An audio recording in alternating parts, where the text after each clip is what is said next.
Hey there, welcome to my YouTube channel. Want to build a clean and modern to-do list app without writing a single line of code? In this video, I'll show you how I used AI to build this full-featured task manager from design to functionality, all in just minutes. I built this app using a tool called Lovable. It's a no-code platform powered by AI. If you've ever wanted to build your own app, but didn't know how to code, this is for you.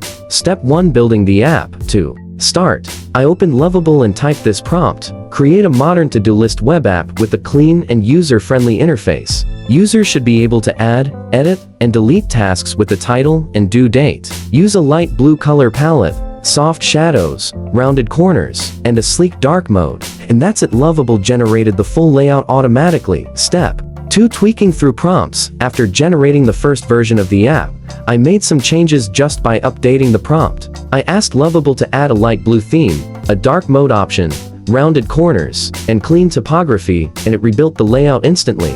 Step 3: Testing the app. Once everything looked good, I previewed the app and tested all the features. You can add a task with the title and due date, edit it later, or delete it when it's done. It even has a dashboard that tracks total tasks, completed ones, and overdue items. And that's it. A fully functional to-do list app built entirely using AI, no code needed. If you want to try Lovable.dev yourself, I've added the link in the description. And if you enjoyed this video, don't forget to like, subscribe, and comment on what you want to see next.